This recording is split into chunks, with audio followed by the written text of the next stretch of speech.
Alright, I've been getting tired of all this, bullshit talk about how black men are dating outside the community, how, they lay that shit on us, they lay that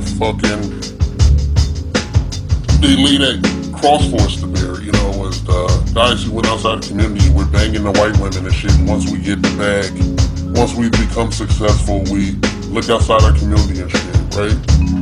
So, I just get tired of it and shit. I got tired of it, and, you can take this for whatever it means, you can take this for whatever it means and shit, but, pretty much, I'm calling the chicken or the fucking egg, right?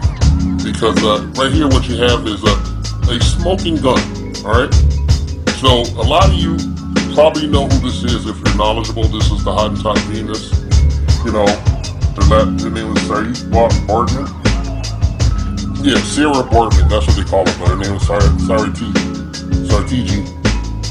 Sarah, yeah. So they just called her Sarah. They gave her a European name and shit, They branded her. But, she was an African native, from South Africa. And, if you look over South Africa, you see a lot of females built like that, more streamlined, I would say, in some of the better cases. But she was a sister over in South Africa back in the 1800s that was convinced by these two European guys, I guess you call that zaddies, to leave her home and go to the European world and shit and put herself on display. They turned her into an attraction. She made money. She prostituted herself. Yeah, she prostituted herself, man, to people.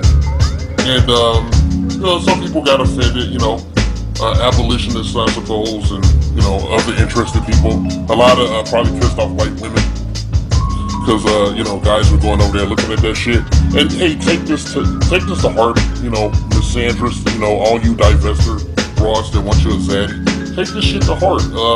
Hey, the white man was into that booty. He was into that booty back in the day. He was really fascinated with this shit, okay? He was fucking fascinated. Some French guys, they gave her the swerve and shit. They got in trouble for that shit. And then, cause they made her pretend to be like a native, like she, like a savage or something for the most part. That's how she was put on display, when nude or you wearing some tribal gear. And she spoke fluent, she could talk to them, okay? She could speak a couple of languages and everything. But she thought her best interest and her best decision in life was to go be naked in another country and get some points, for her VJJ. So this is the original OnlyFans, woman and shit, okay? This is the descendant of all these strappers or strip rappers or whatever the fuck you call all these booty girls and all this Instagram, all this shit.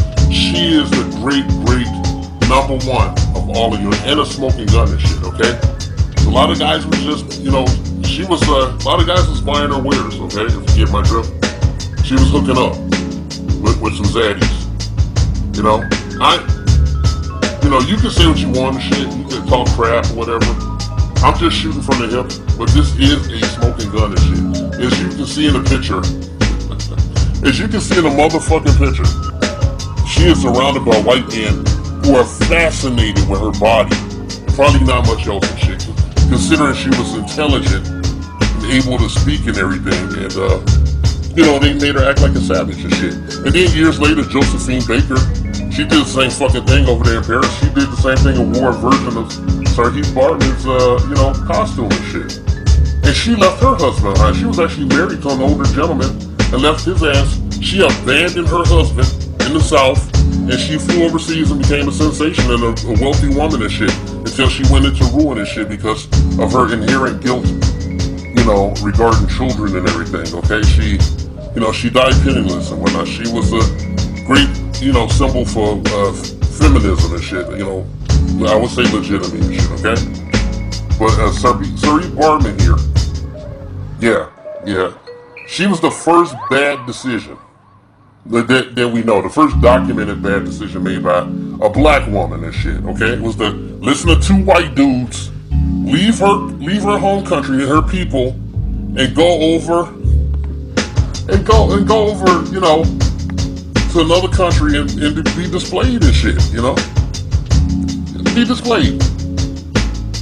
They let people come in and pay some money to look all up in her private parts and stuff and touch her and, for a couple extra dollars, coins, make it. You could get your freak on, I don't know, she was doing the, getting her cheeks clapped and shit, it was missionary, who knows. They did me borscht, but this is Shallow Tuesday and shit. It's so fucked up. And then she was literally treated like an animal and she was okay with it and shit. At some points they put the little slave collar on her neck, the little muzzle, all that bullshit. She eventually died of what they think is smallpox. And it's pretty sad because after she died, they still wasn't through exploiting her shit, man. She was dissected and shit pretty much. They removed her private parts and shit and put them on display, and it was on there. It was in the French Natural History Museum for years and shit till finally being returned to her home country where they were promptly buried and shit. I feel so bad when you hear that. She wasn't a dumb woman. She could speak and do shit. She was smart. And it's sad, man. But this is the legacy of, hypergamy and shit, okay? Leveling up and shit. She thought it. So she got the fuck out and, shit came. She saw a couple of coins and saw a lot of misfortune and she saw a lot of white dudes' penises and shit, okay? Alright?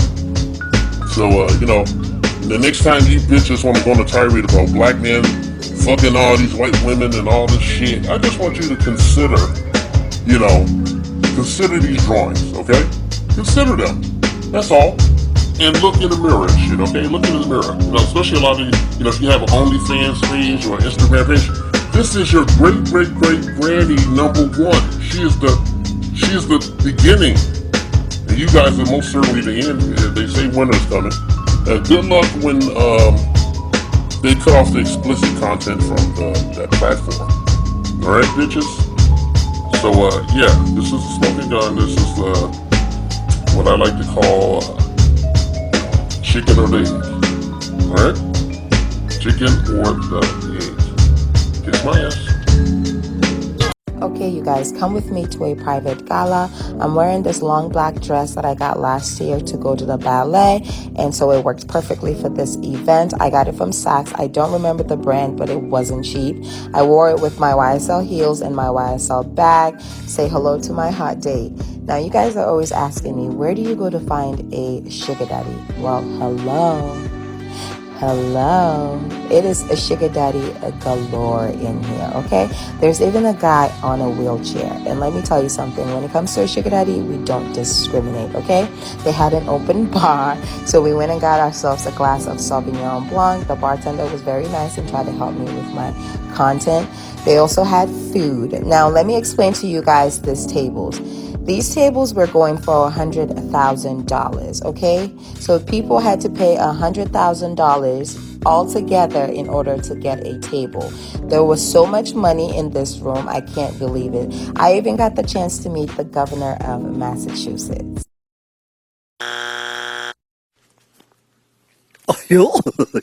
Gosh, something wrong here.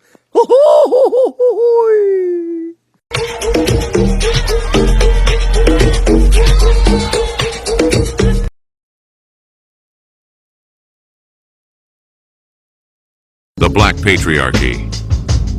A non-existent group of fictional black male power brokers not discredited, erroneously jailed or outright killed by the minority majority who look the other way as they work tirelessly to shame, oppress, and outright take out the altruistic black female populace of the honorable democratic United States of America. 3K's inset bitches. These evil wealthy members of the black patriarchy are the sole reason for all the ills of the black community, walking, talking, holding down jobs, and doing everything up to and including giving their very lives in service to their baby mamas and baby's motherfucking kids. Their motto that strikes fear into the hearts of black women everywhere: bitches ain't shit but hoes and tricks.